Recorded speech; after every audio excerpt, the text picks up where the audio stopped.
Buen día, Eh, profesor. Buen día, profe. No está Juan hoy, pero estoy yo para asistirlo de las escuelas superiores. ¿Usted Ah, me llama cuando bueno, empezamos a grabar? perfecto, podemos comenzar a grabar, muchas gracias.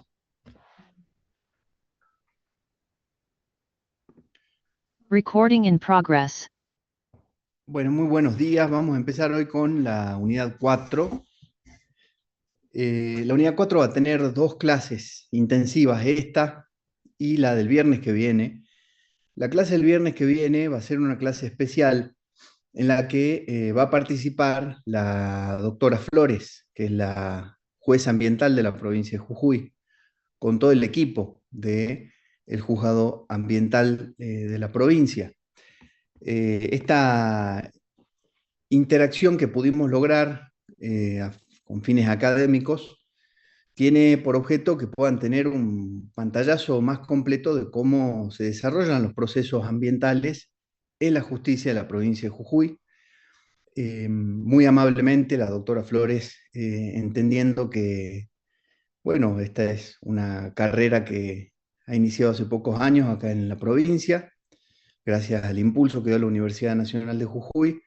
Muy amablemente ha accedido a poder dar una clase especial en donde se van a tratar los distintos temas prácticos y también conceptuales que se incluyen dentro de los contenidos de esta unidad y que hacen al desarrollo del litigio ambiental en la provincia de Jujuy. Así que desde ya les adelanto que va a ser una clase muy importante y vamos a intentar conseguir un espacio físico para el viernes que viene para que quienes puedan concurrir a la clase de manera presencial lo puedan hacer, y también vamos a habilitar la posibilidad de que quienes no puedan hacerlo puedan tomar la clase de manera virtual.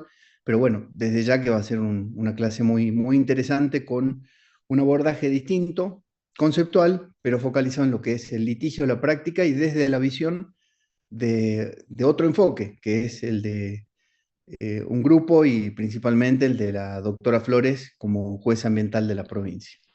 En la unidad 4 vamos a ver muchos temas que quizás no, con los que quizás no estén familiarizados, porque tienen que ver principalmente con el derecho procesal.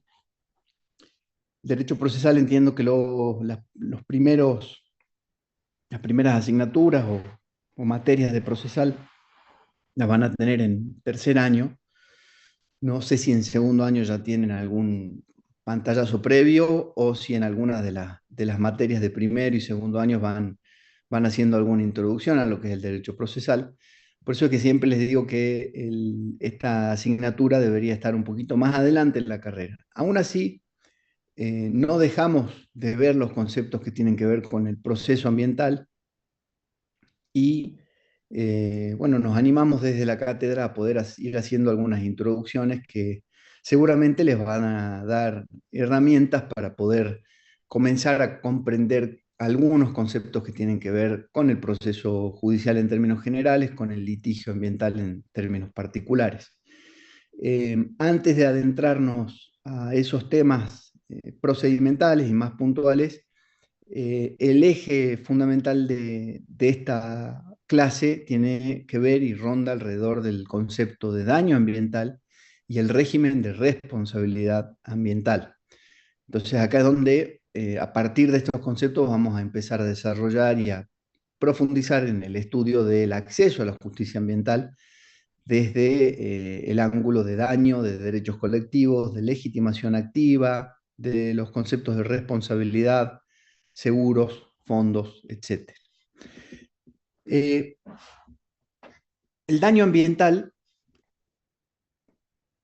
tiene la particularidad de estar embebido naturalmente en todo el sistema jurídico de principios normativos del derecho ambiental, con lo cual el daño ambiental tiene algunas similitudes, por supuesto, con el concepto de daño en general, y tiene algunas características particulares que también lo hacen ser merecedor de un estudio particularizado. El objeto en esta materia no es el análisis absoluto, profundo del daño ambiental, eso es tarea para una especialización en derecho ambiental, pero sí es muy importante concebir el daño ambiental en su faz general y lograr un cabal entendimiento del mismo. Vamos a comenzar a ver cómo, así como ocurre con otros elementos y otros conceptos del derecho ambiental, hay también una autonomía conceptual del daño ambiental respecto del daño civil clásico y la función que cumple como pieza central dentro del régimen de tutela y dentro del régimen de acceso a la justicia ambiental.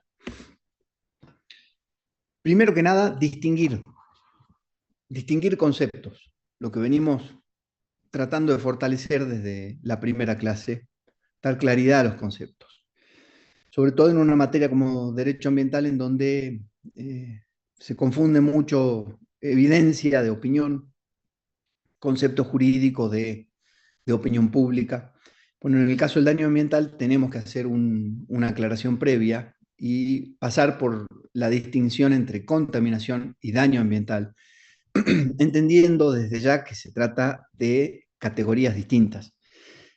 Toda aproximación que podamos hacer hacia la justicia ambiental va a requerir esta distinción. Esa distinción además tiene que ser hecha con precisión, porque se trata de dos categorías que el lenguaje común confunde y que el lenguaje jurídico exige separar. La contaminación como hecho fáctico principalmente y el daño ambiental como categoría jurídica, con consecuencias normativas que son luego específicas. La contaminación como categoría fáctica, para desarrollarla y para conceptualizarla, tomamos la definición de Cafferata, que la absorbe de la definición que hace la ley 11723 de la provincia de Buenos Aires. Entendemos que es una de las definiciones más precisas de contaminación. Y esta definición nos dice que la contaminación es toda alteración reversible o irreversible de los ecosistemas o de alguno de sus componentes, producida por la presencia de sustancias o energía en concentraciones superiores al umbral mínimo o a la actividad de sustancias o energías extrañas a un medio determinado. La contaminación es entonces una situación de hecho, no necesariamente un daño jurídico. Puede ser un daño jurídico o no, pero la contaminación pertenece más al plano de las ciencias ecológicas, de las ciencias naturales. Puede provocar daño, pero no va a ser daño ambiental hasta que reúna los elementos y los requisitos jurídicos que conceptualizan al daño ambiental como categoría jurídica. Y el daño ambiental como categoría jurídica, para poder abordarlo y para poder distinguirlo del concepto de contaminación, tenemos que mirar al artículo 27 de la Ley General del Ambiente, que define el daño ambiental como toda alteración relevante que modifique negativamente el ambiente, sus recursos, el equilibrio de los ecosistemas o los bienes o valores colectivos. Es decir, que hay 4 adjetivos que definen a esta categoría de daño ambiental: alteración relevante, negativa del ambiente o bienes colectivos. En términos de la profundización de esta diferenciación, vemos que la contaminación es un hecho fáctico, mientras que el daño ambiental es una consecuencia jurídica. La contaminación va a ser la presencia o introducción de agentes nocivos por encima del umbral dentro de un ambiente dado. El daño ambiental es la alteración negativa significativa del ambiente. La contaminación puede ser reversible, el daño ambiental puede ser irreversible. En materia de prueba, la contaminación no requiere prueba de efectos dañosos o dañinos concretos. El daño ambiental requiere constatación de la afectación ambiental relevante. Para bajarlo un poco a la realidad, un hecho clásico o la contaminación como situación fáctica clásica podría ser el vertido de sustancias químicas en un río. Ahora, para que ese hecho fáctico, que es contaminación ambiental, se convierta en daño ambiental, debe haber una constatación de que ese vertido ha producido una alteración negativa significativa del ambiente de ese río. Como ejemplo de daño ambiental tenemos la degradación de un ecosistema acuático, por ejemplo, con pérdida de biodiversidad, como consecuencia de ese vertido de sustancias químicas en un río. La distinción tiene una consecuencia jurídica que es operativa, porque ante la contaminación el régimen activa siempre el principio de prevención, actuar antes del daño. Ante el daño efectivamente configurado, en cambio, el régimen activa la obligación de recomposición, que también deriva de los artículos 27 y 28 de la Ley General del Ambiente, así como todas las vías de responsabilidad civil, penal y administrativa que vamos a estudiar ahora a continuación. Entonces, para definir y para entender cabalmente al daño ambiental tenemos que prestar atención a 4 de sus categorías distintivas, que son un poco las que lo diferencian también del daño civil clásico, las que hacen que tenga autonomía dogmática propia. Autores como Cafferata, Lorenzetti, Morello, Bibiloni y Kemmelmacher de Carlucci han consolidado en su tarea doctrinaria esta conceptualización y esta definición del daño ambiental en sus 4 características distintivas, que son las que como estudiantes tienen que dominar para poder comprender todo el análisis posterior, no solo de esta clase, sino de toda la unidad. Primero, el carácter autónomo del daño ambiental. Es decir, el daño ambiental no depende de una relación jurídica preexistente entre partes, ya sea contractual o extracontractual. Es un daño que afecta a todos o a una comunidad amplia. Luego, el daño ambiental es colectivo y difuso, porque afecta a bienes colectivos, a recursos naturales, a equilibrios ecosistémicos, a la salud pública, a derechos de generaciones futuras. Es decir, que la víctima es plural. Después, el tema de que es potencialmente irreversible. Muchos daños no admiten recomposición posterior plena. La pérdida de biodiversidad, la desertificación o la alteración climática pueden llegar a ser eventos de daño ambiental muy complicados y muy difíciles de revertir en el estado actual de la ciencia. Entonces, la reversibilidad jurídica es la excepción cuando hablamos de daño ambiental. Y después que hay una doble faz cuando hablamos de daño ambiental. Se distingue entre el daño al ambiente, propiamente dicho, que es el daño colectivo, y el daño individual que pueda sufrir una persona como derivación del daño al ambiente. Esta es la ya conocida doctrina dentro del derecho ambiental de Jano Bifronte de Morello. Otras notas que son importantes tener en cuenta son que es sistemático, el daño no opera linealmente sobre un componente aislado, sino que opera sobre redes ecosistémicas con efectos cascada o con interacciones múltiples. Tiende a extenderse en el espacio también, es decir, el daño ambiental es principalmente expansivo, afecta más allá del foco y en el tiempo, es decir, hay persistencia como característica del daño ambiental. Es un daño difícil de cuantificar. Los métodos clásicos de evaluación de daño, como lucro cesante o daño emergente, son insuficientes frente a la necesidad de cuantificar económicamente el daño ambiental cuando es el momento de pensar en una indemnización sustitutiva, es decir, cuando el ambiente no puede ser llevado al estado previo al momento del daño. Y se requieren, por supuesto, metodologías técnicas muy específicas. Y después el daño ambiental tiene la particularidad de que puede ser atribuible a múltiples agentes. ¿Por qué? Porque frecuentemente es producto acumulado de varios agentes concurrentes. Contaminación industrial difusa, deforestación progresiva y distintos eventos que son derivaciones de la actividad humana que van incidiendo sobre un ambiente dado y que van generando un daño ambiental particular. Entonces la fuente, en la gran mayoría de los casos, del daño ambiental no es una sola. Esto es lo que fundamenta la responsabilidad solidaria que vamos a ver más adelante también. Esta doble faz del daño ambiental, esta doctrina de Jano Bifronte, es una de las piezas dogmáticas más sofisticadas del derecho ambiental, desarrollada por Morello, quien utiliza una analogía, como el dios Jano de la mitología romana, que tiene 2 rostros, mirando en direcciones opuestas. El daño ambiental tiene 2 rostros que deben ser considerados simultáneamente. El daño ambiental en sí mismo y el daño individual derivado del ambiente. Entonces, el daño ambiental en sí mismo tiene como característica que es colectivo, que es difuso, que afecta al bien jurídico ambiental. En este caso, la víctima es el ambiente, indirectamente la comunidad y las generaciones futuras. Y el régimen jurídico aplicable en estos casos son las definiciones y las regulaciones establecidas en los artículos 27 a 33 de la Ley General del Ambiente. En estos casos hay legitimación amplia. Artículo 30 de la Ley General del Ambiente, que vamos a estudiar, y artículo 43 de la Constitución Nacional, que recién aparece ahora en el desarrollo de la cátedra, porque es el momento en el que ese bloque, esa pieza constitucional termina de dar sentido a todo lo que es el bloque de constitucionalidad ambiental en nuestro país. Y después porque la reparación se da siempre en base al concepto que ya hemos estudiado de recomposición preferente. La reparación se va a dar in natura cuando es posible o pecuniaria al fondo de compensación ambiental cuando no sea posible llevar las cosas al estado anterior. El daño individual derivado del ambiente, por el contrario, es patrimonial o moral. Es un bien jurídico individual. La víctima es cada persona afectada concretamente, ya sea en su salud, en sus bienes, en su calidad de vida.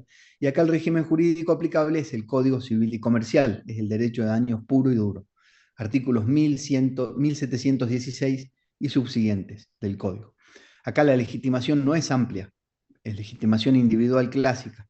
Y la acreditación del daño va a requerir la acreditación del nexo causal y la prueba del daño concreto. Entonces acá la reparación no busca llevar al ambiente al estado anterior, al evento dañino o al de contaminación, sino que busca directamente una reparación pecuniaria integral vinculada con cada víctima individual.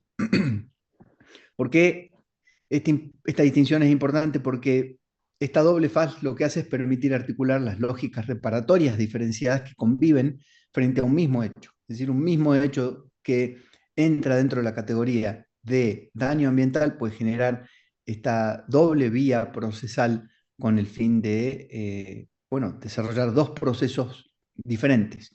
Un proceso será el del daño ambiental y otro proceso será el del daño individual derivado del daño ambiental.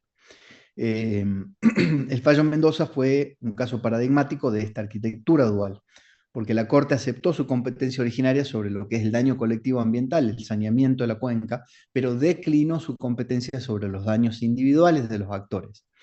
Entonces, ¿qué quiere decir esto? Que la Corte también ya ha fijado postura en términos de competencia originaria. No se puede recurrir a esa tendencia o a la intuición que puede tener un operador del derecho de generar saltos de instancias y aparecer directamente litigando ante una corte provincial o ante la Corte Suprema de Justicia de la Nación, cuando lo que se busca es la reparación del daño individual, aun cuando sea una causa ambiental o aun cuando sea el daño ambiental lo que ha generado ese daño individual. En esos casos se siguen los trámites y los procedimientos comunes y ordinarios para lo que es el litigio. La competencia originaria de la Corte en materia ambiental solamente se va a activar cuando se cumplan las características que ya hemos venido estudiando en cada uno de los casos prácticos. Principalmente, en lo que tiene que ver con el daño ambiental, se va a activar si la pretensión de los actores, la pretensión de la demanda, es la de obtener la recomposición del ambiente. Después, naturalmente, hay múltiples otras cuestiones que son las que, si se verifican, se activa la competencia originaria de la Corte, como por ejemplo la interjurisdiccionalidad. Y así, los distintos elementos que hemos visto también en los distintos fallos que venimos analizando de la Corte Suprema en materia de justicia ambiental. Entonces, el fallo Mendoza también se convierte en un fallo bisagra para, en el marco de esta doctrina desarrollada por académicos argentinos del daño ambiental como Jano Bifronte, para aclarar las cosas y definir cuándo la Corte interviene y cuándo no. Entonces, lo que ocurre ahora es que tenemos una función operativa de esta distinción. Cuando los operadores jurídicos enfrentan un caso, lo primero que se hace es identificar qué tipo de daño hay en juego. Si se demanda la recomposición de un bien colectivo o se demanda la reparación individual de víctimas. La respuesta no es menor porque va a terminar determinando régimen aplicable, legitimación, jurisdicción competente, el tipo de prueba exigible y las vías procesales que se despliegan a favor de los litigantes. Perdón, profesor, buenos días. Buen día, ¿cómo le va? Bien, bien. Profesor, ¿usted en algún momento podría hacer una ampliación del caso Sarmiento, que nos conlleva a lo que sucedió aquí en nuestra provincia. Tuvimos una clase, tuvimos ya dos clases con la profe Bestri, pero yo veo que usted lo hace un poco más resumido. Por eso, a través de un mail le pedí poder tener acceso a las clases teóricas, porque quizás usted da la parte teórica, pero a mí por lo menos me queda más cuando escucho lo que dan en la clase teórica. Eh, us- si usted Bien, sería tan Olga, amable, ya le voy a sí, contestar por privado ese pedido particular. Ahora la clase tiene ya una estructura definida para el define. desarrollo de lo que tenemos que ver en esta unidad 4. Bueno, profesor, muchas Pero gracias, a ¿no? a través del aula virtual ya le voy a contestar. Bueno, Bueno, las funciones del régimen frente al daño. Hay funciones que son preventivas, resarcitorias y punitivas. El programa exige que tengamos presente que el régimen ambiental opera con tres funciones que son articuladas frente al daño. No son estas alternativas excluyentes, son todas alternativas complementarias que se van activando de manera simultánea o secuencial según las circunstancias. ¿Qué queremos decir con esto? Que el daño ambiental no tiene solamente la función resarcitoria que podemos llegar a imaginarnos de manera intuitiva como operadores del derecho. El daño ambiental tiene también una función preventiva y tiene también una función punitiva. Esto lo desarrolla muy acertadamente, lo comenzó a desarrollar la doctrina cordobesa del derecho de las obligaciones y el derecho de daños, el doctor Pizarro principalmente.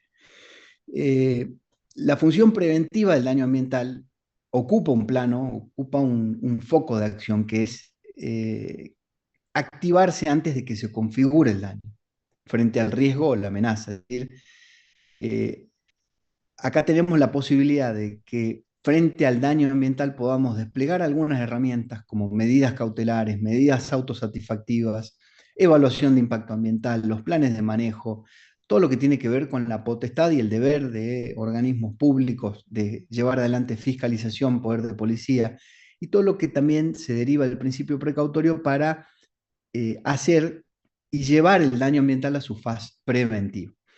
Los fundamentos son naturalmente los principios de prevención y precaución y la función preventiva del daño del Código Civil y Comercial, que ya ha integrado también esta función dentro de lo que es el derecho de daños. Después tenemos la clásica función resarcitoria, que se activa cuando el daño ya se configuró frente a un hecho consumado. Acá el fundamento es el artículo 28 de la Ley General del Ambiente, que lo que busca principalmente es la recomposición del ambiente dañado, y el juego con los artículos 1716 y subsiguientes, que buscan la reparación en términos ya de responsabilidad civil. Tenemos acá como herramientas la recomposición in natura, que siempre es preferente frente al daño ambiental, la reparación pecuniaria, que va a un fondo de compensación ambiental, que es subsidiaria cuando el ambiente no se puede recomponer, y después tenemos la reparación individual a víctimas cuando lo que se busca es el resarcimiento del daño individual que fue ocasionado a partir del daño al ambiente. Y tenemos la función punitiva, que es la que se activa cuando hay conductas que son reprochables, que justifican sanción más allá de la reparación.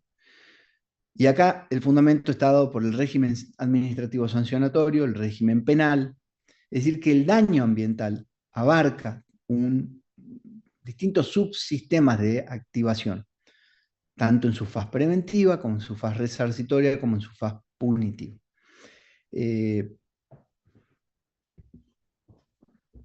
Esto nos va llevando de a poco a tener un mapa global y completo de cuál es el marco normativo aplicable al daño ambiental en la República Argentina. Y son 5 los cuerpos normativos federales que convergen sobre el daño ambiental y que deben articularse en el análisis jurídico de cualquier caso. Es la arquitectura sustantiva que tenemos que desplegar en las siguientes partes de esta clase.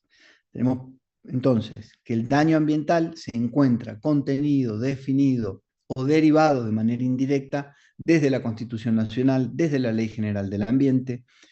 Encontramos también atisbos de daño ambiental en el Código Civil y Comercial de la Nación, en la Ley 24051, que es una ley penal especial, y el Código Penal, en la ley 27.401, que es la ley de responsabilidad penal para personas jurídicas privadas, y en la ley 27.566, que es la ley que aprueba el Acuerdo de Escazú, que es el convenio internacional que regula todo lo atinente al acceso a la justicia ambiental como derecho humano.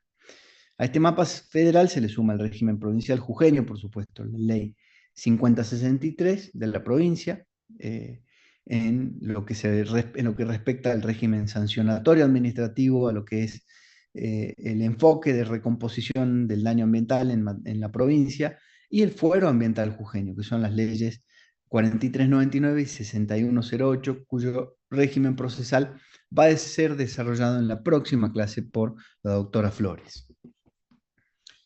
Antes de seguir desarrollando todo lo que tiene que ver con la responsabilidad y el daño, vamos a hacer un vínculo entre lo que estudiamos en la clase anterior sobre bienes jurídicos protegidos, bienes de titularidad colectiva, de incidencia colectiva, perdón, de titularidad difusa, con los derechos de incidencia colectiva y los bienes colectivos.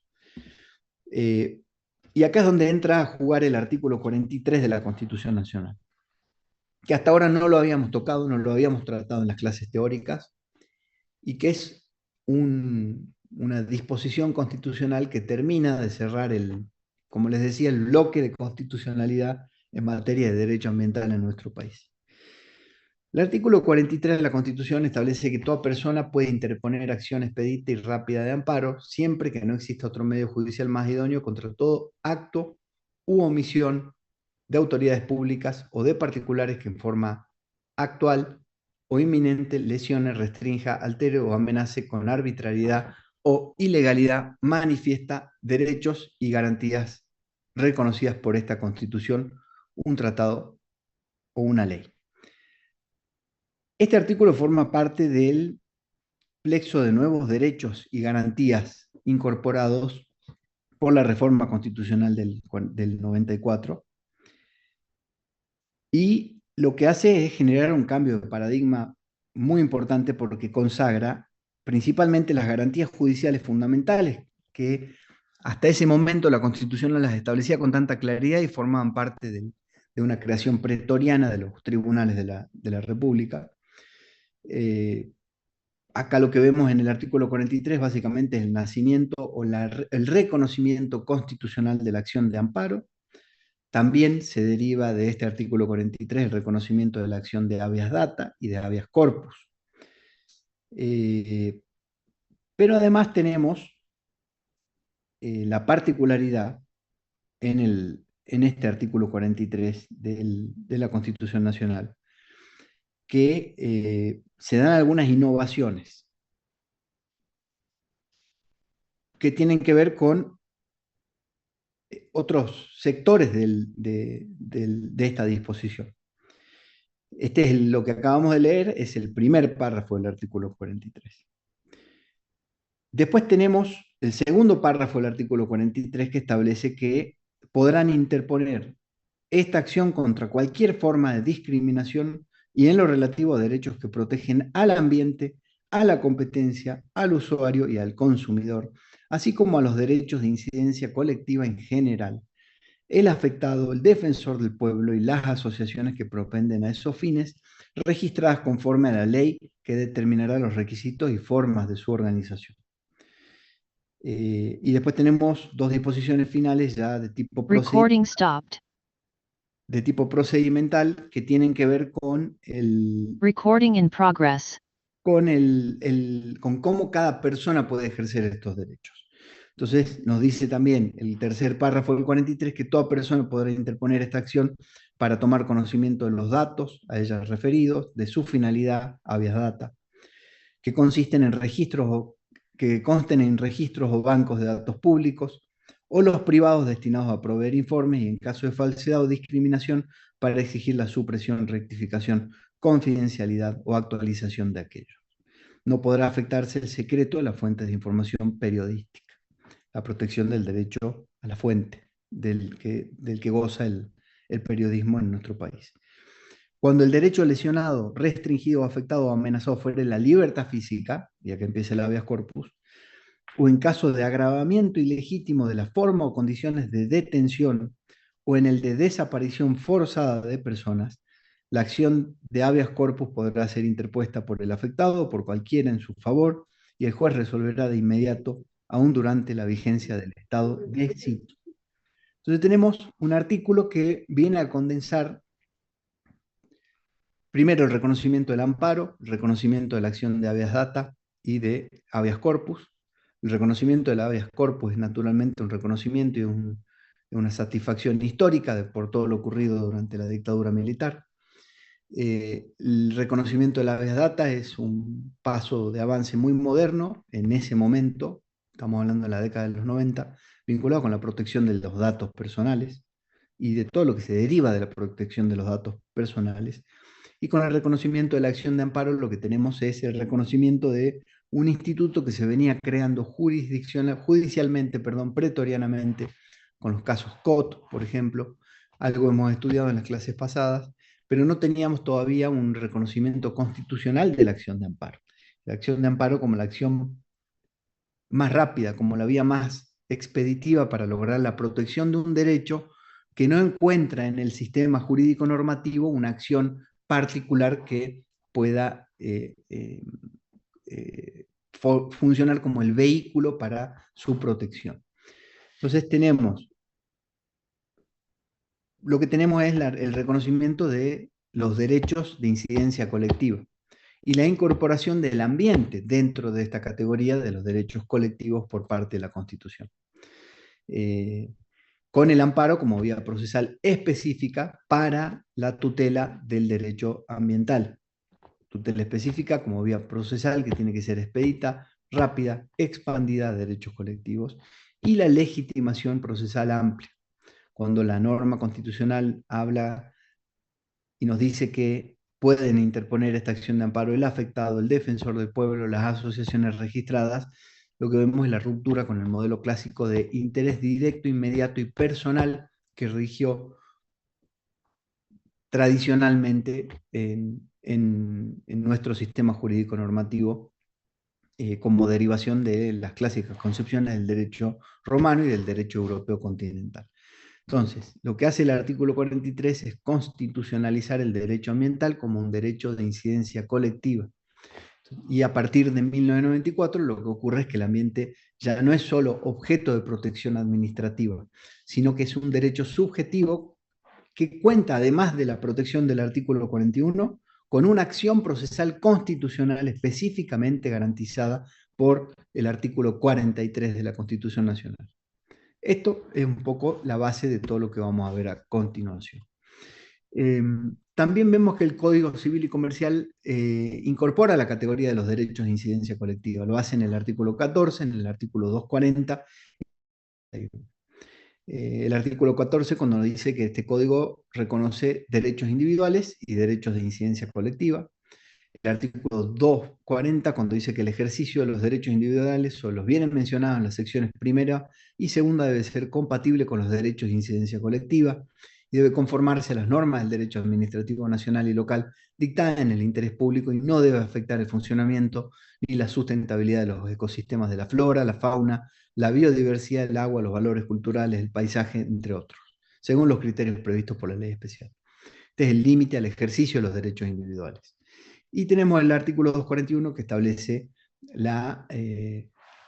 que cualquiera sea la jurisdicción competente sobre un bien, van a ser aplicables las normas que regulan el ambiente, los recursos naturales y el patrimonio cultural, articulando así el federalismo concurrente de concertación del 41 con el régimen civil del Código Civil y Comercial. Es decir, que hay ya un reconocimiento del Código Civil y Comercial de todo el desarrollo de las leyes de presupuestos mínimos que se derivan del artículo 41 de la Constitución. Muy importante la reforma del Código Civil y Comercial en este aspecto para ir integrando las distintas dimensiones y las distintas interlocuciones que existen entre las ramas del derecho.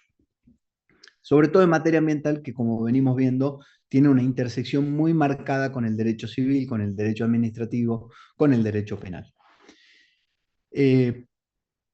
Hay una revolución dogmática entonces en el Código Civil y Comercial porque marca el momento en el que el derecho privado argentino incorpora orgánicamente la categoría de bien colectivo ambiental al sistema civil. Antes del 2015 la categoría era meramente constitucional y administrativa, pero no integraba sistemáticamente el derecho civil. A partir de esta reforma, la categoría es exigible incluso en relaciones puramente privadas. Fíjense la importancia que tiene esto. Es decir, que el ejercicio del dominio, de los derechos de dominio o de otros derechos reales. El cumplimiento o la definición a través de la autonomía de la voluntad de las disposiciones contractuales entre partes. Y la responsabilidad civil están también condicionadas por la sustentabilidad ambiental.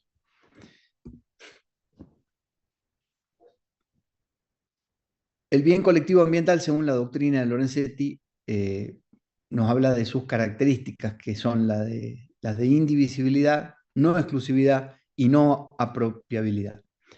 El bien colectivo no admite división en cuotas individuales. La calidad del aire o de una cuenca no puede partirse en porciones por persona y decir cada persona es titular de una porción de esa cuenca o de la calidad del aire. Así que el disfrute de los bienes ambientales opera necesariamente como conjunto. Después, el bien colectivo lo que tiene como característica también es su no exclusividad, no es susceptible de exclusión, nadie puede ser apartado de su disfrute. El bien funciona como un commons jurídico, pertenece a todos simultáneamente. Y después, la característica de no apropiabilidad. No puede ser apropiado individualmente, aún los recursos privatizables, por ejemplo un terreno, están condicionados por el bien colectivo ambiental que está en juego en su sustentabilidad. Entonces hay una función dogmática del concepto. El concepto cumple la función de justificar la legitimación amplia. Si el bien es de todos, todos están legitimados a defenderlo. Fundamenta la recomposición preferente del ambiente. Es decir, el bien jurídico colectivo no se indemniza en sentido civil. Debe restaurarse en su materialidad al estado previo al daño. Sostiene la responsabilidad objetiva, tema central que vamos a ver más adelante también. Es decir, dada la dificultad de identificar la culpa frente a daños sistémicos, y como vimos recién, dada la particularidad de que el daño ambiental por lo general responde a múltiples agentes de provocación de ese daño, el régimen de responsabilidad objetiva es el régimen adecuado para la identificación de las distintas válvulas que van activando la responsabilidad ambiental, y luego que habilita el principio de no regresión. El bien colectivo es patrimonio intergeneracional que no admite reducción de niveles de protección que ya hayan sido alcanzados en un momento dado. Los bienes colectivos entonces no pertenecen a la lógica del intercambio del mercado ni a la lógica del dominio individual del Código Civil clásico, sino que pertenecen a la lógica del patrimonio común de la humanidad, intergeneracional, indisponible y exigible por todos los habitantes de manera simultánea. Esto es lo que, en Teoría del Derecho Ambiental, en su obra del 2009, Lorenzetti llegó a sistematizar al referirse al bien ambiental como bien colectivo ambiental. Es decir, una pieza dogmática y central del derecho ambiental argentino contemporáneo. Volviendo a lo que es la función preventiva del daño y a esta intersección que se hace con el Código Civil y Comercial de la Nación, tenemos que ver los artículos 1710 a 1715 del Código Civil y Comercial.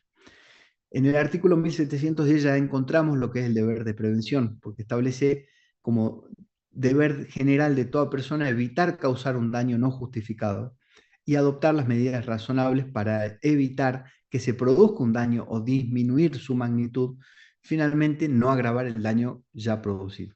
Es la traducción civil del principio de prevención del artículo 4 de la Ley General del Ambiente, pero con una particularidad. Acá estamos hablando del deber de prevención o de la función preventiva del daño en materia civil. Entonces, fíjense cómo el principio de prevención del artículo 4, como principio netamente del derecho ambiental, terminó irradiando efectos en el derecho civil en general. Después tenemos el artículo 1711 que ya consagra la acción preventiva del daño. Y esto es cómo se operativiza y cómo se materializa en concreto dentro del plexo normativo argentino estas funciones del daño que estuvimos analizando previamente. Entonces, el artículo 17.11 lo que hace es crear la acción preventiva como una vía procesal específica para poder hacer cesar conductas con previsibilidad de daño. Procede cuando una acción u omisión antijurídica hace previsible la producción de un daño, su continuación o agravamiento. Acá no se exige factor de atribución subjetivo. Después tenemos el 17.12 que habla de la legitimación. Quienes acreditan un interés razonable en la prevención del daño son los que pueden interponer esa acción preventiva. Es una legitimación amplia, articulada en línea con el artículo 43 y con el artículo 30 de la Ley General del Ambiente, y los artículos 17.13 a 17.15 que establecen, bueno, ya un adelanto o una forma de incidir en lo que va a ser el derecho procesal de cada una de las provincias. ¿Por qué? Porque regula términos y modalidades de la sentencia preventiva, que puede imponer obligaciones de hacer o no hacer. El artículo 17.14 establece criterios para la cuantificación de la sanción pecuniaria disuasiva, y el 17.15 prevé la facultad judicial de morigerar la sanción si excede la finalidad punitiva legítima. ¿Cómo se articula esto con la Ley General del Ambiente? Bueno, se articula porque estamos viendo que hay un reconocimiento expreso por parte del Código Civil y Comercial de esta función preventiva, que va directamente alineada con el principio de prevención del artículo 4 de la Ley General del Ambiente y con el principio precautorio también, que permite actuar aún ante la incertidumbre científica. Entonces, en el régimen integral, prevención más precaución más acción preventiva del Código Civil y Comercial más amparo del artículo 43 de la Constitución Nacional constituyen un sistema muy robusto de tutela y de acceso a la justicia en la fase preventiva, es decir, cuando lo que se busca es prevenir el daño antes de que ocurra el daño. Primer set de herramientas con el que cuentan los operadores jurídicos dentro de nuestro país. Ahora vamos a estudiar un poquito lo que es la legitimación activa, que es quizás el rasgo más destacado dentro de lo que son las consecuencias procesales que se derivan del derecho ambiental. La legitimación procesal, para que lo entiendan de manera muy sencilla, es una de las construcciones más originales del derecho argentino contemporáneo. Rompe con el modelo civilista clásico de interés directo, inmediato y personal, e instituye una legitimación amplia articulada en dos niveles normativos que son convergentes: el artículo 43 de la Constitución y el artículo 30 de la Ley General del Ambiente. Cuando se habla de legitimación activa, lo que se habla es quién está autorizado por el ordenamiento jurídico argentino para solicitar la tutela de un derecho, para acceder a la justicia en cualquier término, ¿no? Más allá de la justicia ambiental. El acceso a la justicia siempre tiene un primer filtro, que es el de la legitimación para actuar procesalmente. Entonces lo que se da es que en la gran mayoría de las ramas del derecho, la legitimación activa es muy restrictiva, por así decirlo. Para actuar en materia civil, lo que se requiere es la afectación directa, inmediata y personal del derecho individual. Lo mismo para actuar en materia penal, se requiere para ser querellante, se requiere ser víctima directa del delito. Lo mismo en materia administrativa, se requiere ser afectado directamente por la resolución administrativa, por la decisión administrativa que tiene la vocación de conculcar derechos individuales. Pero en materia ambiental lo que ocurre es que, en función de todo este plexo normativo que venimos estudiando desde la clase número 1 y que hoy hemos terminado de cerrar con el análisis del artículo 43, vemos que lo que hay es la síntesis de toda la conceptualización que venimos haciendo del ambiente, de su recepción constitucional, de la importancia del ambiente en las funciones de ecosistemas, del ambiente como un derecho de deber.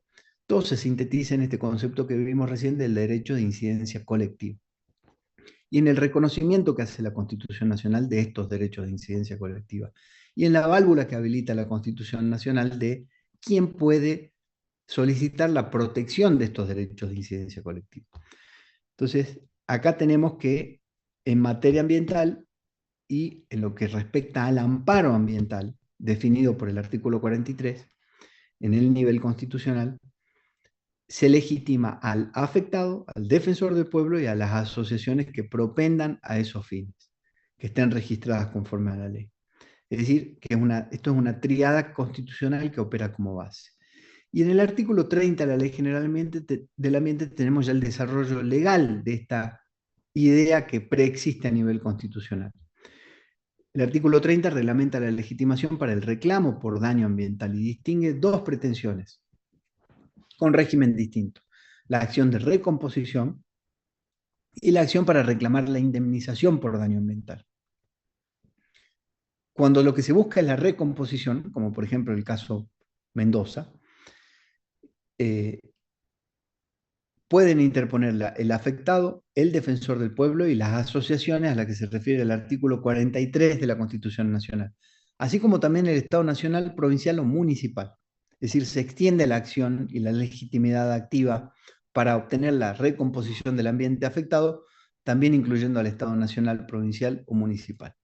Y cuando lo que se busca es la indemnización por daño ambiental, la que va al fondo de compensación ambiental, no la que va al bolsillo del damnificado, acá se habilita y se le otorga legitimación activa al Estado nacional, provincial o municipal cuya jurisdicción haya sido afectada, porque la indemnización pecuniaria se destina a un fondo de compensación ambiental que es un fondo público. Terminan siendo fondos públicos. Entonces, para tener un cuadro de situación que se va a ir ampliando, pero para empezar con este cuadro de situación, cuando el tipo de acciones recomposición están legitimados para actuar el afectado, el defensor del pueblo, las asociaciones, el Estado-Nación, provincial o municipal. Este último también es el que está legitimado para accionar cuando lo que se busca es la indemnización por daño ambiental. Y después vamos a tener lo que es la reparación individual. Va a ser el particular damnificado individualmente quien pueda acceder a la justicia y solicitar de los tribunales una indemnización o reparación pecuniaria, y el Ministerio Público Fiscal cuando se trate de promociones de acciones en su rol institucional también, como entidad que lo que busca es la verificación cuando se produjo un delito o, en el caso ambiental, cuando hay un daño ambiental. Entonces, los sujetos legitimados en detalle nos lleva a este primer cuadro. En la interpretación amplia hoy que prevalece, el afectado es cualquier persona cuyo derecho a un ambiente sano se ve afectado, sea o no víctima directa de un daño concreto. Es decir, que no exige la prueba del daño individual, basta con el vínculo con el ambiente afectado.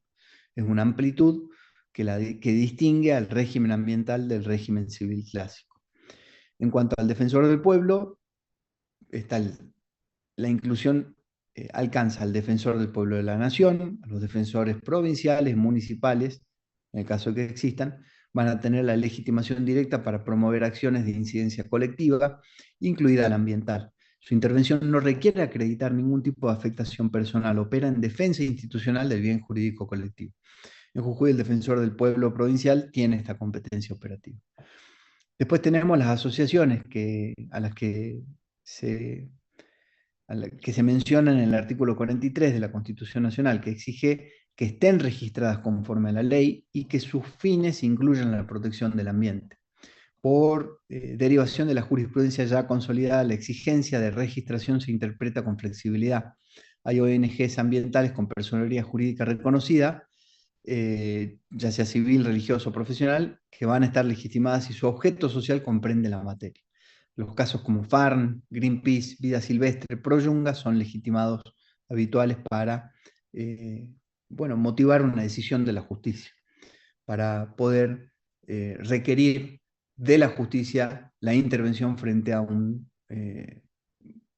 cuestión ambiental dada. En materia de lo estatal, tenemos el Estado en sus 3 niveles, y en cuanto al Ministerio Público Fiscal, como les decía, conforme al 120 de la Constitución Nacional y a las leyes orgánicas provinciales, tiene un rol institucional de promoción e intervención en los procesos colectivos ambientales. En Jujuy existe la Fiscalía Ambiental con competencia penal, civil, contravencional, administrativa, etc. Es decir, que legitimación amplia se define por contraposición a lo que es el clásico concepto de legitimación restrictiva, pero no significa que legitimación amplia sea legitimación irrestricta, es decir, la amplitud de la legitimación ambiental no significa ausencia de control. Los tribunales deben verificar la afectación material razonable al bien colectivo invocado, la representatividad adecuada del legitimado, especialmente cuando se trata de asociaciones que están motivando la actuación de la justicia, la no temeridad o abuso del derecho de acción. Es decir, la legitimación es amplia para garantizar el acceso a la justicia, pero no para tolerar litigios sin sustento. Volviendo al tema de los derechos colectivos, hay una categorización que es clave. Están los derechos individuales, los derechos colectivos de incidencia sobre bienes colectivos y los derechos individuales homogéneos. Los derechos individuales ya sabemos cuáles son. Son los personales, divisibles, en donde el bien jurídico protegido es el patrimonio, la persona individual, en donde la legitimación va a ser del titular del derecho subjetivo y la vía es el proceso individual clásico. Los derechos colectivos de incidencia sobre bienes colectivos tenemos la particularidad de que la titularidad es compartida e indivisible sobre los bienes. El bien jurídico es el bien colectivo, que puede ser el ambiente, la salud pública o la biodiversidad, etc. La legitimación es amplia, derivación del 43 de la Constitución, y la vía es el amparo colectivo. Y después tenemos los derechos individuales homogéneos, que son derechos individuales pero con tutela fáctica o normativa común. El bien jurídico es individual, es divisible, pero puede ser litigable colectivamente. Es decir, hay muchas personas que están viendo afectados sus derechos individuales, divisibles, por un mismo efecto, por una misma causa.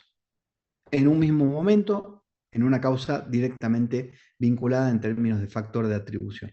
Entonces acá son derechos individuales, pero que son comunes porque a un grupo de personas les está pasando lo mismo y están viéndose afectadas en el mismo derecho, pero en su matriz individual.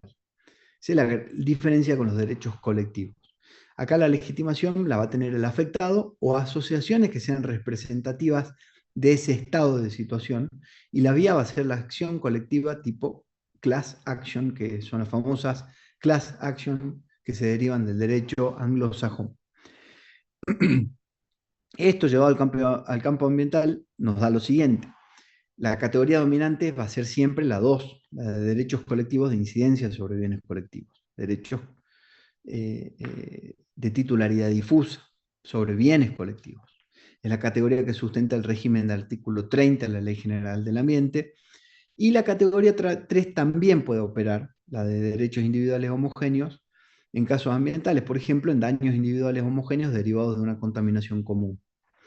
El caso central para entender los derechos individuales homogéneos es el caso Alaví del 2009, doctrina consolidada por la Corte Suprema de Justicia de la Nación. Si no lo han desarrollado ese caso en clases de jurisprudencia con la doctora Destri, seguramente lo van a ver en las próximas clases. La respuesta procesal y la legitimación van a diferir según la categoría aplicable. Entonces, identificar correctamente qué clase de derecho tenemos al frente en un caso es clave para poder hacer un análisis coherente, correcto y que sea una derivación razonada del derecho vigente frente a cualquier caso ambiental que en el futuro les toque atender como futuros profesionales del derecho. Ahora vamos a pasar ya al detalle de lo que son las acciones procesales para la protección del ambiente en Argentina, que es, bueno, la nomenclatura, el abanico de acciones con las que contamos en nuestro país. Primero, recordando lo que hemos estudiado hasta la filmina anterior. Cuando el bien colectivo es ambiental, la acción procesal disponible es el amparo ambiental colectivo, la acción de recomposición o la acción preventiva colectiva. Cuando el bien protegido es un derecho individual derivado del ambiente, la acción procesal disponible va a ser la acción civil ordinaria por daños y perjuicios, la acción preventiva individual o la acción clásica por inmisiones inmateriales clásicas del derecho civil que regulan todo lo que son las relaciones de vecindad. Y cuando el bien protegido es un derecho individual homogéneo, la acción procesal disponible es la acción de class action, la acción colectiva tipo class action. Esa es una primera clasificación según el bien jurídico protegido. Después tenemos una clasificación según las funciones.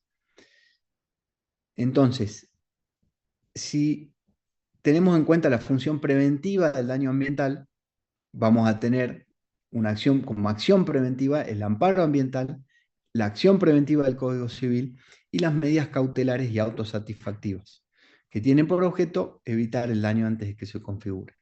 Cuando lo que se está operando es la función recompositiva, lo que tenemos es la acción de recomposición del daño ambiental, que es la acción ambiental por antonomasia, la que se deriva del artículo 30 de la Ley General del Ambiente, la que busca restablecer el ambiente al estado anterior al daño ambiental. Después tenemos dentro de esta función también las acciones resarcitorias, en donde vamos a encontrar operando la acción civil ordinaria y la indemnización sustitutiva al fondo. Y finalmente las acciones en la fase punitiva vamos a tener acciones administrativas sancionatorias, querella penal o sanción pecuniaria disuasiva. Entonces, el catálogo operativo de acciones nos da un poco este mapa. Tenemos 11 vías procesales centrales en Argentina. El amparo ambiental colectivo, que es la acción más rápida ante actos u omisiones que con arbitrariedad o ilegalidad manifiesta, lesionen, restrinjan, alteren o amenacen el derecho a un ambiente sano. Esta es la vía principal del régimen ambiental argentino, la del amparo ambiental colectivo. Después tenemos la acción de recomposición, que es la que busca restablecer el ambiente al estado anterior al daño. Acá ya lo que se busca es, de parte de la justicia, una sentencia que imponga una obligación de hacer con proyecto técnico verificable. Acá el daño ya ocurrió, lo que se busca es la recomposición del ambiente. Tenemos la acción de indemnización sustitutiva, que deriva del artículo 28 de la Ley General del Ambiente también, que es subsidiaria y que se da cuando la recomposición no es técnicamente factible, y lo que se busca es que aquella persona, ya sea individual o jurídica, o al Estado, que le sea atribuible la responsabilidad por el daño ambiental, bueno, obtener una indemnización pecuniaria que va a un fondo de reparación ambiental. Después tenemos la acción preventiva del daño, la que se deriva del Código Civil, que lo que busca es una sentencia que imponga obligaciones de hacer o de no hacer para evitar, hacer cesar o no agravar un daño previsible. Tenemos la acción civil por daño individual derivado del ambiente, que es la reparación integral del perjuicio individual, es el régimen jurídico civil clásico aplicado a víctimas concretas de daño ambiental. Tenemos la acción de class action o la acción colectiva, que deriva de la doctrina La Vida de la Corte Suprema de Justicia de la Nación, que se activa cuando hay derechos individuales homogéneos con causa fáctica o normativa común. Tenemos la acción por inmisiones vecinales, tenemos las medidas cautelares clásicas, las prohibiciones de innovar, las medidas innovativas, embargos preventivos, etcétera, etcétera, etcétera. Tenemos también todo el set de medidas autosatisfactivas, hoy plenamente operativas en el derecho argentino, que resuelven definitivamente la pretensión urgente sin un proceso ulterior, son de procedencia cualificada. Y tenemos la tutela anticipada, que es la anticipación total o parcial de la sentencia de fondo, distinta a la cautelar. Esta aplica cuando cuando no hay mucho que discutir frente a un caso ambiental. Y tenemos, por supuesto, la querella penal, que es la complementariedad con la que cualquier individuo puede acompañar una causa penal ambiental, en donde el dueño de la acción, por supuesto, es el Ministerio Público Fiscal o Ministerio Público de la Acusación, según los sistemas, pero siempre con espacio para que el afectado, la víctima, pueda también convertirse en querellante. ¿Para qué? Para darle impulso a la persecución penal ambiental por parte del particular damnificado. Visto este set de acciones, este catálogo de recursos procesales con el que contamos en nuestro país, identificadas estas clasificaciones entre derechos individuales, derechos de incidencia colectiva y derechos individuales homogéneos, podemos entrar a hablar ya a lo que son los regímenes de responsabilidad ambiental. cláusula central acá es la del artículo 28 de la Ley General del Ambiente, que establece que el que cause el daño ambiental será objetivamente responsable de su restablecimiento al estado anterior a su producción. Y en caso de que eso no sea técnicamente factible, va a proceder la indemnización sustitutiva que determine la justicia ordinaria interviniente para depositarse en el Fondo de Compensación Ambiental que se crea por la presente ley, el cual será administrado por la autoridad de aplicación sin perjuicio de otras acciones judiciales que pudieran corresponder. ¿Qué enuncia este artículo 28? Básicamente, 4 reglas que son estructurales, que tienen que ser grabadas a fuego por parte del operador jurídico. La responsabilidad objetiva, es decir, que no se requiere probar culpa o dolo del causante, basta la causalidad entre la conducta y el daño. La recomposición preferente, siempre es prioritario restablecer el ambiente al estado anterior, es una obligación de hacer, no de dar. La indemnización sustitutiva, solo si la recomposición no puede realizarse, y el destino de esa indemnización sustitutiva al Fondo de Compensación Ambiental que lo maneja la autoridad de aplicación a nivel nacional. Entonces, 4 elementos y 4 reglas estructurales muy importantes sobre la responsabilidad ambiental. La principal de todas es la institución del régimen de responsabilidad objetiva en todo lo que tiene que ver con daño ambiental. Son 3 los fundamentos que se derivan de la doctrina para esta identificación o esta definición que hace la ley de la responsabilidad ambiental como una responsabilidad objetiva. Primero, el tema del riesgo creado.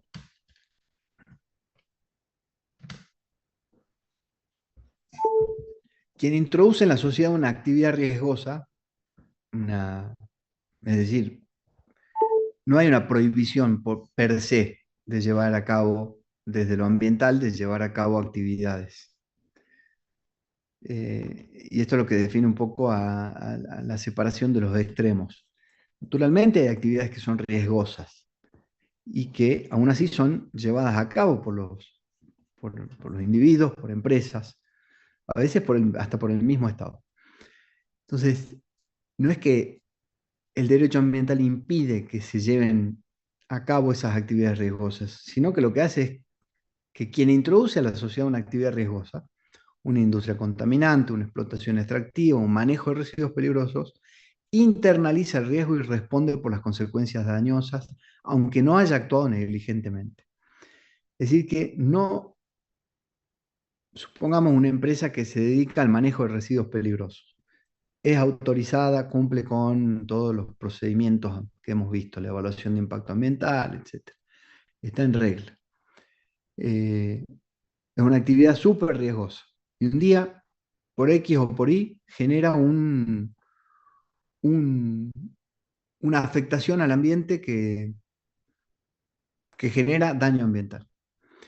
Y esa afectación al ambiente no es derivación directa de la culpa o del dolo de la empresa, sino que pasó porque la actividad era riesgosa en sí mismo e incluso no se puede atribuir ni culpa ni negligencia o dolo a la empresa. Aún así la empresa es responsable. Esa es la característica fundamental de cuando hablamos de que hay una responsabilidad objetiva frente a la clásica idea de responsabilidad subjetiva. Los regímenes que instauran responsabilidad subjetiva requieren que para que una persona pueda ser condenada como responsable y, obviamente, la reparación del daño y perjuicio, tiene que haber el nexo causal vinculado por dolo o por la culpa. En el caso ambiental, no se busca si hay dolo, si hay culpa, directamente se busca, bajo la premisa de la tesis del riesgo creado, si hay un nexo causal entre la actividad y lo que ocurrió después. Cuando el bien jurídico afectado es colectivo, esencial o de titularidad difusa como el ambiente, exigir la prueba de la culpa al titular del derecho violado lo dejaría procesalmente indefenso. ¿Por qué? Porque lo que hace acá la objetivación es proteger la efectividad de la tutela. Y después porque el régimen objetivo lo que hace es desincentivar económicamente la generación de riesgos. El sujeto que internaliza la responsabilidad por todo daño que cause es estructuralmente más cauteloso. La objetivación lo que hace es operar ex ante, es decir, opera en el plano psicológico. Esta es la opción que tomó el legislador en materia de responsabilidad ambiental, optó por la responsabilidad objetiva sin culpa, y esto no es accidental, porque responde a la naturaleza estructural del daño ambiental y a una racionalidad jurídica explícita que articula esos tres fundamentos convergentes que acabamos de analizar. Entonces, ¿qué exige y qué no el régimen objetivo? ¿Qué debe probar el actor? Debe probar la existencia del daño ambiental, debe probar la relación de causalidad entre la conducta del demandado y el daño, y debe probar la autoría material o la participación causal en el daño del autor. ¿Qué no necesita probar? La culpa, la negligencia o el dolo. No necesita probar la previsibilidad del daño desde la perspectiva del demandado, y no necesita probar el estándar de diligencia del demandado. Entonces, lo que vemos es un régimen objetivo que lo que hace es fortalecer la tutela efectiva del ambiente. Naturalmente que hay algunos eximientes, según el caso. Este régimen objetivo admite limitadamente algunos eximentes, como el caso fortuito, la fuerza mayor, terremoto, ajenos al riesgo de la actividad, culpa exclusiva de la víctima también, o el hecho de un tercero por el que no debe responder.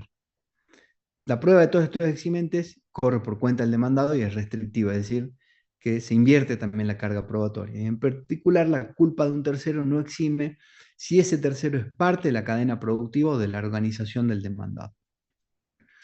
Entonces acá vemos que el régimen objetivo del artículo 28 de la Ley General del Ambiente se articula con la teoría del riesgo creado del Código Civil y Comercial y con la responsabilidad por intervención de cosas viciosas también del Código Civil y Comercial. El régimen ambiental acá aparece como un caso paradigmático de aplicación de la doctrina del riesgo, de la teoría del riesgo creado.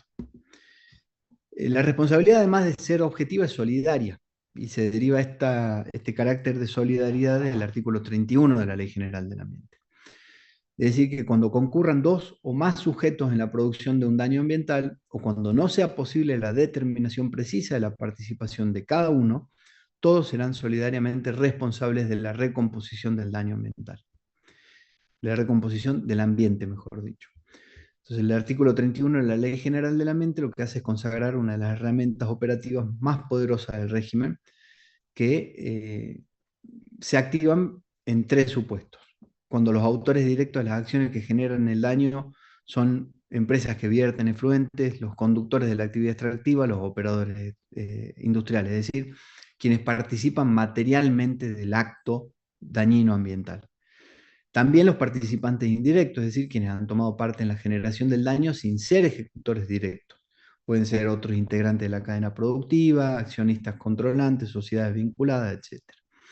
Y los beneficiarios, es decir, personas o entidades que se han beneficiado directa o indirectamente de los efectos del daño, aunque no hayan participado en su generación material. Una caracterización de las tipologías funcionales de la responsabilidad ambiental, para terminar de consolidar lo que venimos viendo: la función preventiva, la recompositiva, la sancionatoria y la penal. La preventiva, que se da ante la amenaza seria o inminente del daño; la recompositiva, cuando el daño efectivamente se ha configurado; la sancionatoria, frente a una infracción a normativa ambiental; y la penal, ante conductas tipificadas como delito.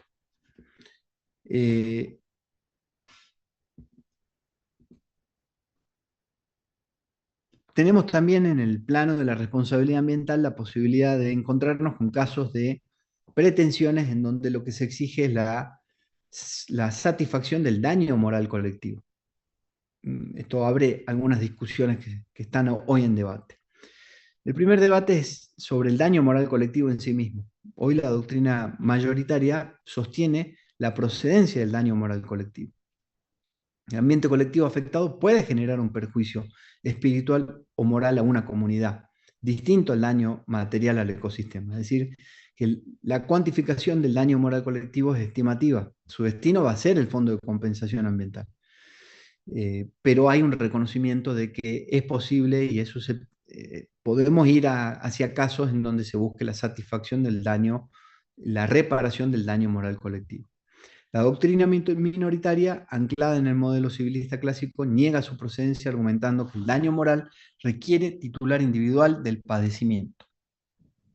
Segundo debate que hoy encontramos en el derecho contemporáneo es la sanción pecuniaria disuasiva del 1714 del Código Civil y Comercial. Artículo que reguló los criterios para la sanción pecuniaria disuasiva, la función preventiva. La doctrina discute si esta figura es aplicable al daño ambiental o no. Y la opinión mayoritaria sostiene que es perfectamente aplicable cuando el demandado ha actuado con grave menosprecio de los derechos colectivos. En cuanto al destino de la indemnización que se obtenga, es discutido. Parte de la doctrina propone que vaya al Fondo de Compensación Ambiental, pero sostiene que debe distribuirse entre los afectados también. Y el tercer debate tiene que ver con la prescripción de la acción ambiental. Hoy el artículo 2562, inciso B del Código Civil y Comercial establece un plazo de prescripción de 5 años para el reclamo de los daños derivados de la responsabilidad civil.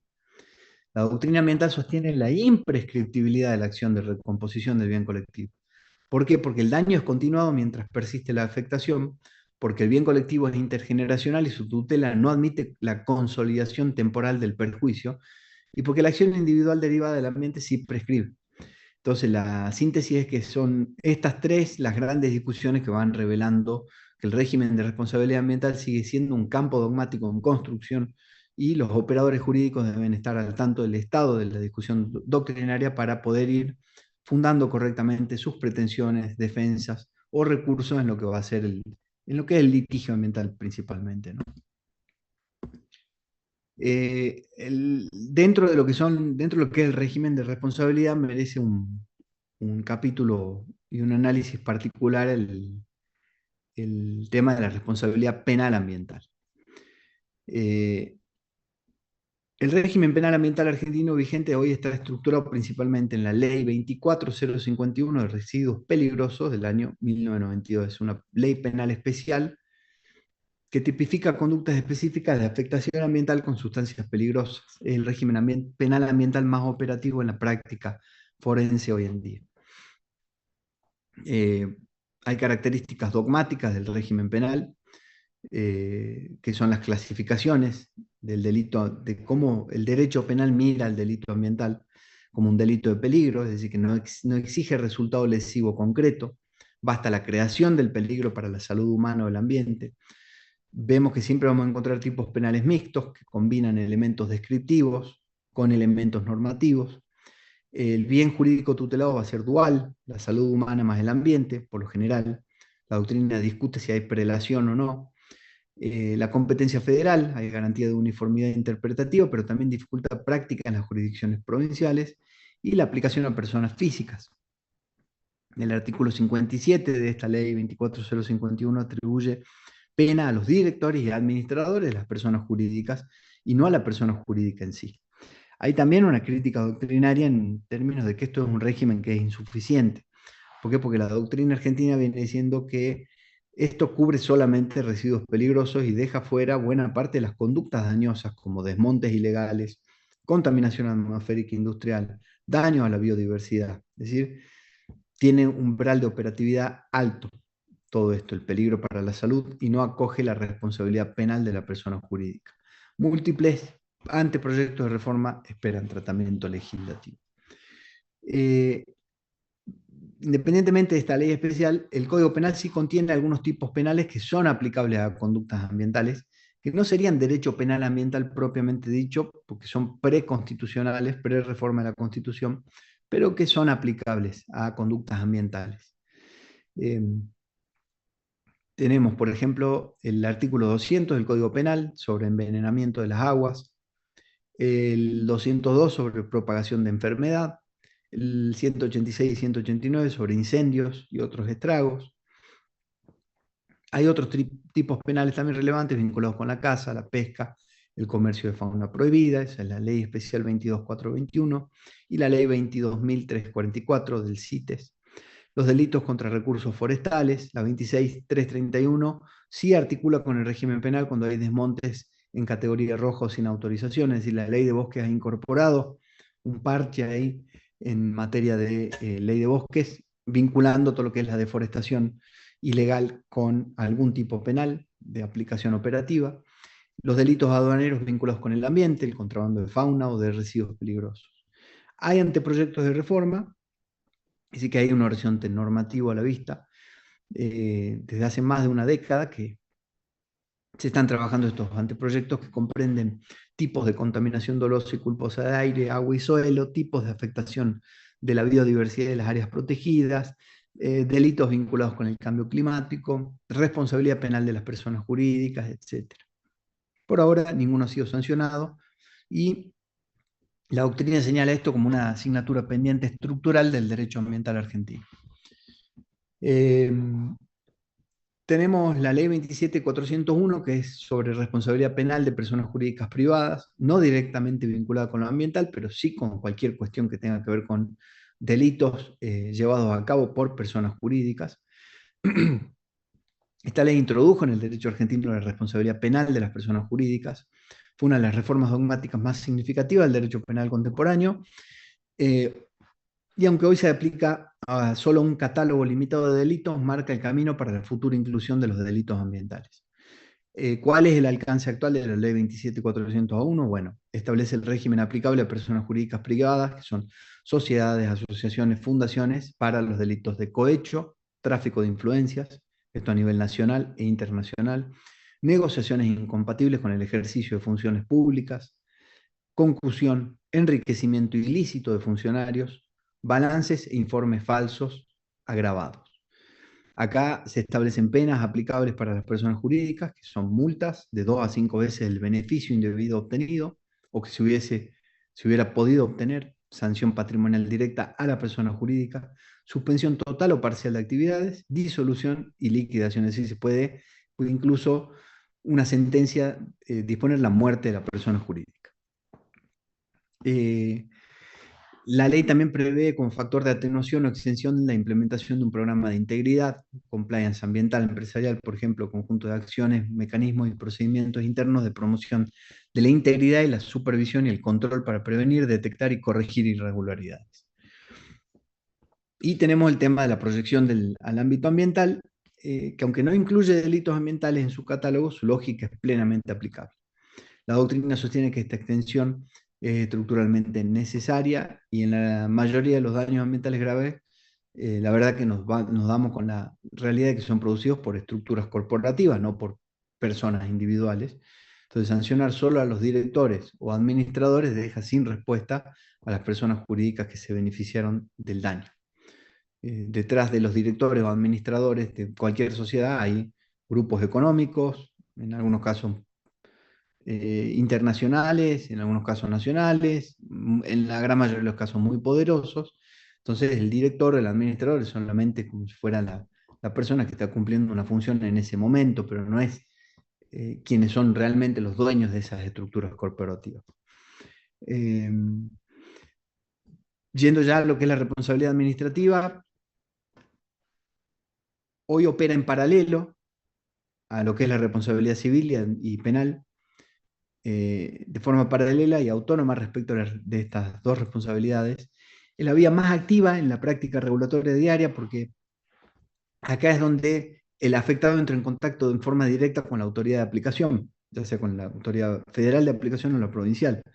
Y acá es donde se ve principalmente el despliegue de la fiscalización como elemento central del poder de policía ambiental de los estados. Entonces, acá vemos que hay procesos que no son procesos judiciales, que sino son procesos administrativos, que muy articulados, como les decía, con todo lo que hace al poder de policía ambiental y con distintos regímenes federales. Nosotros tenemos en nuestro régimen provincial una operatoria local basada principalmente en todo el régimen sancionatorio de la Ley General del Ambiente, en el decreto 5980, que hemos visto que se convirtió en un decreto muy importante porque es el que operativiza algunas de las disposiciones legales a través de las normas técnicas de cumplimiento obligatorio para los sujetos obligados, y tenemos todo lo que tiene que ver con las autoridades de aplicación, Ministerio de Ambiente Jujuy, sus distintas secretarías y direcciones, también los organismos sectoriales. procedimiento administrativo es netamente en materia ambiental un procedimiento administrativo sancionatorio que tiene algunas etapas: la detección de la infracción, el acta de constatación, la reapertura del sumario administrativo, el descargo, el periodo probatorio, el dictamen técnico jurídico, para luego terminar con la resolución sancionatoria y las vías recursivas con las que cuenta, en este caso, no el afectado, sino aquel que está siendo identificado por parte de la administración pública en el marco de un procedimiento administrativo como el causante de un daño. Naturalmente, en los procesos administrativos también se deben respetar las garantías del debido proceso administrativo.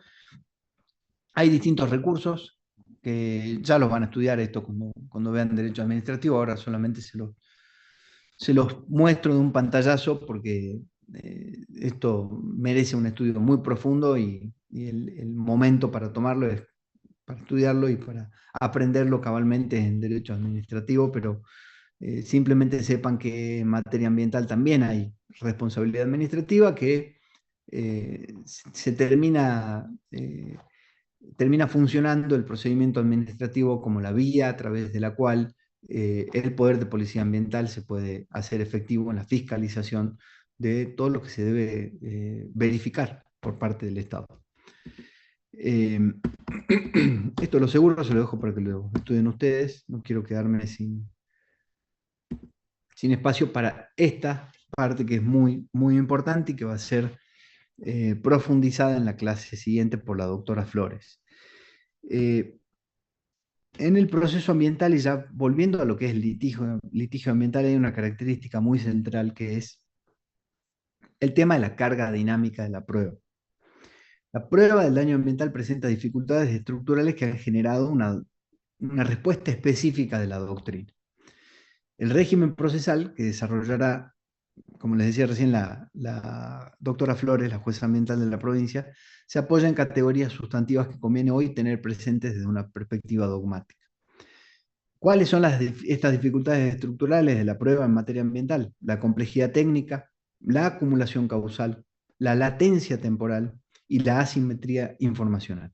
La complejidad técnica habla que el daño ambiental requiere una prueba pericial científica por lo general, que involucra distintas disciplinas: química, biología, geología, hidrología, etcétera, etcétera, etcétera. Entonces el juez generalista depende de los expertos siempre. Después tenemos la dificultad estructural de la acumulación causal. Como venimos diciendo, siempre hay múltiples agentes que contribuyen al daño. Aislar la contribución de cada uno es técnicamente difícil. El tema de la latencia temporal lo que mira es que el daño puede manifestarse años después de la conducta dañosa. Un cáncer por exposición a tóxicos, la alteración de un ecosistema que va dándose de manera progresiva y que se nos muestra como totalmente deteriorado el ecosistema 15 años después del momento en que inició el daño. Eso es la latencia temporal. Después la asimetría informacional. El dato técnico relevante suele estar en poder siempre del demandado. Registros internos empresariales, datos en procesos de control, etc. El actor siempre debe enfrentar una carga prácticamente imposible si se aplica la regla clásica del onus probandi. Es decir, que el actor debe probar su pretensión. Entonces la respuesta a esta dificultad estructural en materia ambiental es la imposición de la carga dinámica de la prueba.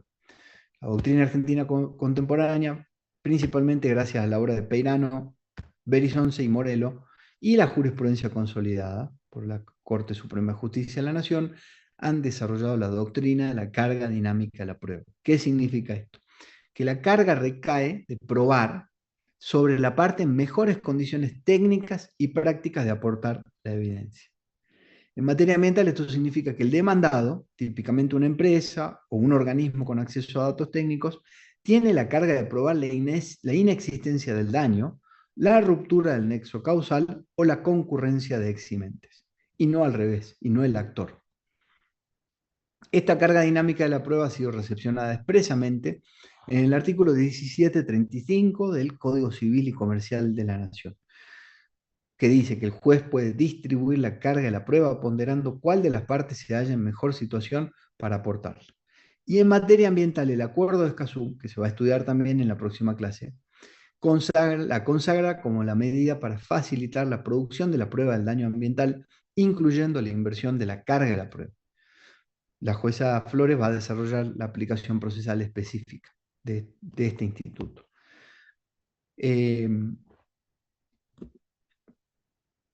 Dicho esto, vamos a pasar a hablar un poco también de lo que son las medidas cautelares y las medidas autosatisfactivas en materia ambiental para ir cerrando esta clase. ¿Por qué? Porque las medidas cautelares por lo general van a tener la posibilidad de generar un efecto muy valioso sobre una posible afectación del ambiente. Funcionan naturalmente en la fase preventiva. Este régimen de cautelares civiles clásicos, que fue diseñado para garantizar la efectividad de las sentencias patrimoniales, se traslada al campo ambiental.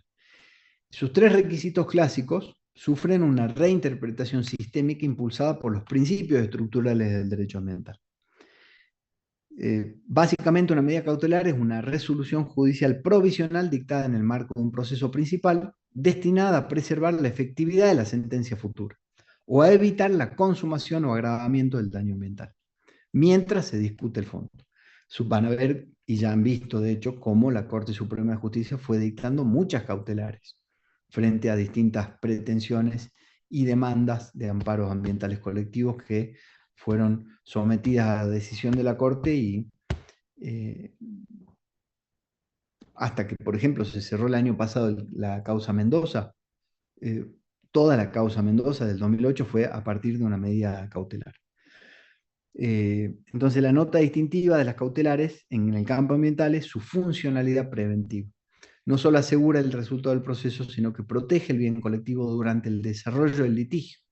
¿Por qué? Porque un litigio que puede durar 25 años, ¿de qué sirve el haber litigado si nadie le está diciendo a nadie que deje de contaminar, por ejemplo? Si total la sentencia llegará dentro de 25 años. Entonces, los tres requisitos clásicos de las cautelares y su reinterpretación ambiental es lo que vamos a ver muy brevemente ahora.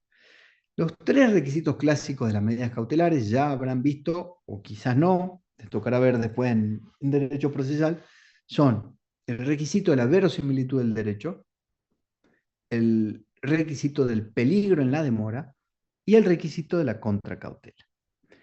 En el régimen procesal clásico, la verosimilitud del derecho es la probabilidad razonable de que la pretensión sea fundada en el fondo. Es una exigencia de prueba prima facie suficiente. Es decir, el juez, frente al planteo, frente a la interposición de una medida cautelar, lo primero que va a verificar es si la pretensión de aquel que la está interponiendo en el fondo que se está discutiendo ya es ganador. La reinterpretación en materia ambiental es importante. El principio precautorio del artículo 4 reduce el umbral exigido. Entonces, ante riesgo de daño grave o irreversible, basta con la plausibilidad ambiental razonable, aún sin certeza científica completa.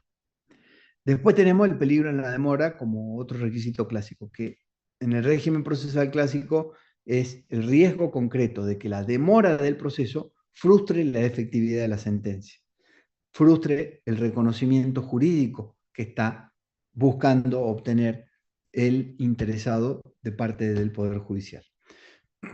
En su reinterpretación ambiental se presume operativo el peligro de la demora, es decir, no hay que probarlo mucho. ¿Por qué? Por el carácter irreversible que puede tener el daño ambiental. La doctrina y la jurisprudencia consolidada sostienen que el daño ambiental satisface estructuralmente este requisito por su propia naturaleza. Y después la contracautela, que en el caso del régimen procesal clásico es la garantía que otorga quien interpone la medida cautelar, que tiene que ser suficiente para satisfacer un eventual perjuicio al demandado, si es que la cautelar resulta luego revocada, es decir, si resulta que quien tenía razón era el demandado y no el actor que interpuso una cautelar, entonces ahí lo que vamos a tener es un perjuicio para el demandado. Y la contracautela es siempre una caución real o personal. En el caso ambiental se interpreta con mucha flexibilidad.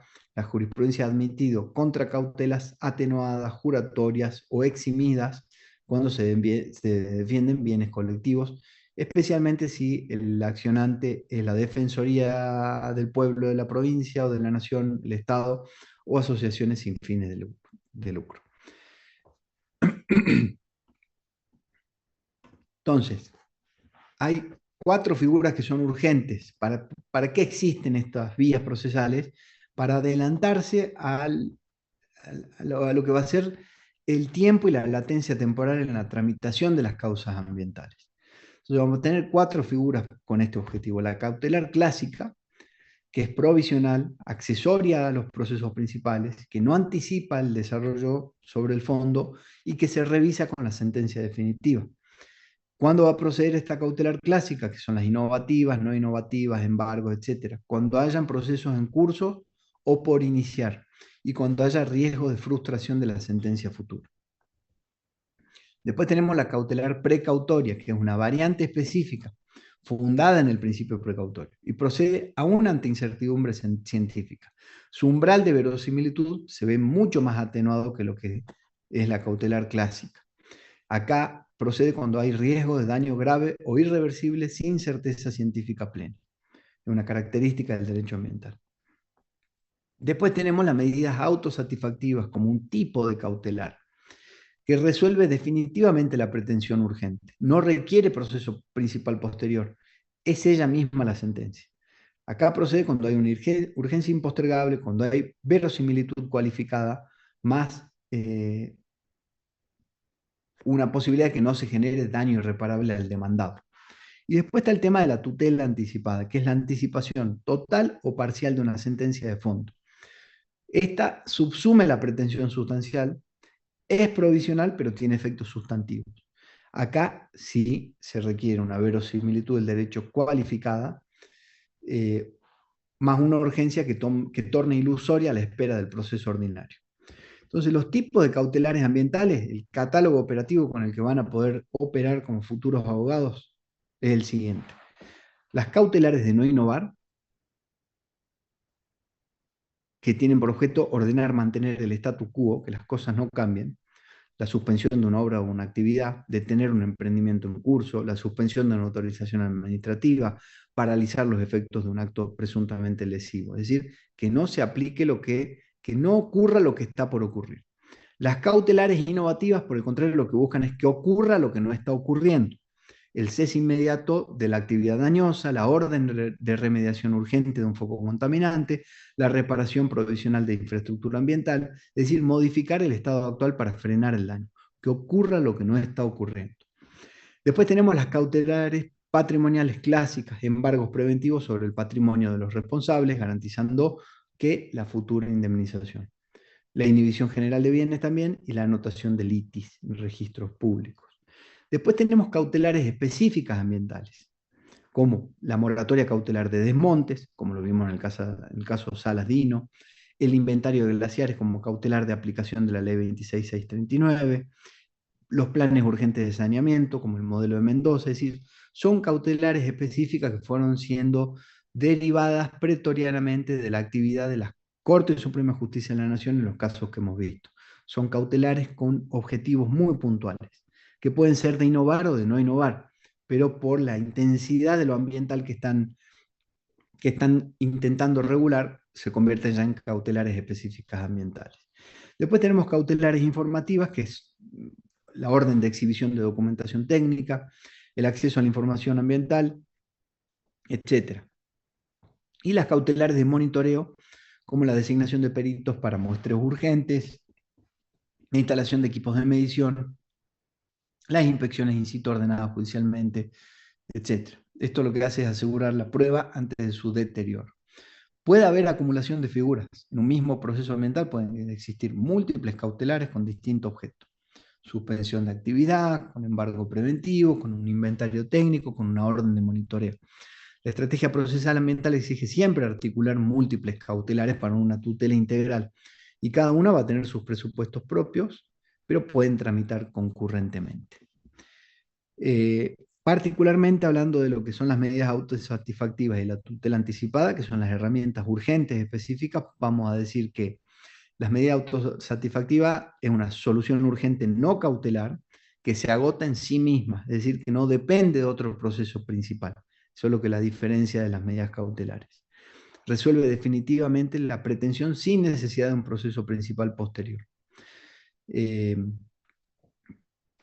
Requiere que se den 3 presupuestos cualificados. La urgencia impostergable, es decir, el daño se materializaría irremediablemente si se debiera esperar el trámite ordinario de otro proceso. No basta la urgencia común, debe ser cualificada. La verosimilitud cualificada del derecho, es decir, no basta la probabilidad razonable del derecho o de que la pretensión de quien la interpone sea exitosa. No, exige una fuerte verosimilitud, casi certeza, por el carácter definitivo de la respuesta. ¿Por qué? Porque es una respuesta que es una solución judicial que se agota en sí misma y que resuelve definitivamente la pretensión, como veíamos recién, sin necesidad de un proceso principal posterior. Y después la no causación de daño irreparable al demandado, es decir, el equilibrio del sistema procesal exige que la solución urgente para ser procedente no genera un perjuicio sustancialmente mayor por el que el que evita. Es decir, no puede operar una autosatisfactiva si la obtención de esa solución que se agota en sí misma implica el deterioro absoluto e irreparable de la situación de quien está al frente. Quien está al frente siempre tiene que tener el derecho a transitar un proceso. Se trate lo que se trate. Quien está al frente, aún cuando sea el máximo contaminador de la historia, tiene derecho al debido proceso. Entonces, las autosatisfactivas solamente pueden operar cuando lo que se está buscando no genera un perjuicio a ese otro, sino que puede ser agotado en sí mismo la solución y puede resolverse definitivamente una pretensión que busca, por ejemplo, la tutela de un componente del ambiente y no genera ningún tipo de perjuicio obtener esa sentencia autosatisfactiva por parte del juez a ningún tercero, ni al Estado ni a nadie. Se aplica en materia ambiental en la cesación urgente de actividad contaminante, en la suspensión inmediata de obra, cuando no hay evaluación de impacto ambiental o autorización. Si cuando vemos que hay alguien que se mandó directamente a hacer una obra, una inversión o lo que sea que puede ser susceptible de generar afectación al ambiente y que no cuenta con ninguno de los permisos que exige el sistema ambiental. Una orden de acceso a información ambiental, por ejemplo, o la protección urgente de hábitats críticos. Finalmente tenemos la tutela anticipada, que es el anticipo total o parcial de los efectos de la sentencia de fondo antes de la conclusión del proceso. Esto es provisional, puede ser modificada por la sentencia definitiva, pero sustantiva. ¿Por qué? Porque le otorga al actor lo que pidió en el petitorio antes de que se tramite todo el proceso y no solo asegura su pretensión futura, sino que ya le está dando la sentencia con la que puede llegar a hacer efectivas las consecuencias jurídicas de esa decisión de fondo. Entonces, un mecanismo intermedio entre la cautelar clásica y la autosatisfactiva. Acá también se requiere una verosimilitud cualificada del derecho, una urgencia que torne ilusoria la espera y una reversibilidad de la medida anticipada, con contracautela, por supuesto, proporcional al perjuicio que podría sufrir el demandado. Aplicaciones típicas: una orden anticipada de recomposición parcial, una anticipación de medidas de remediación, una garantía anticipada del acceso a agua, por ejemplo. Distinción operativa entre estas figuras: la cautelar clásica es accesoria, sí; la autosatisfactiva no; y la tutela anticipada sí es accesoria. La cautelar clásica anticipa el fondo de la cuestión, no lo hace. La autosatisfactiva lo resuelve definitivamente. La tutela anticipada, como su nombre lo dice, sí, lo anticipa total o parcialmente. En materia de el umbral atenuado, la cautelar clásica tiene un estándar clásico. La autosatisfactiva sí requiere un estándar, un umbral cualificado de verosimilitud del derecho y de peligro de la demora, alto, y la tutela anticipada requiere un umbral cualificado. Finalmente, las cautelares clásicas excepcionalmente pueden proceder sin proceso, pero debe iniciarse después. Las autosatisfactivas se agotan en sí mismas, como vimos, son un proceso en sí mismo, no requieren otro juicio. principal, y la tutela anticipada no requiere de proceso principal. La operatoria procesal, a modo de remisión, el régimen procesal específico de cada figura, los recaudos de los escritos, los plazos, las audiencias previas, los efectos de rechazo, las apelaciones, la articulación con el Foro Ambiental Jujeño bajo la Ley 6108 sobre todo, va a ser desarrollado en la próxima clase de la doctora Flores. Con esto damos por terminada esta clase.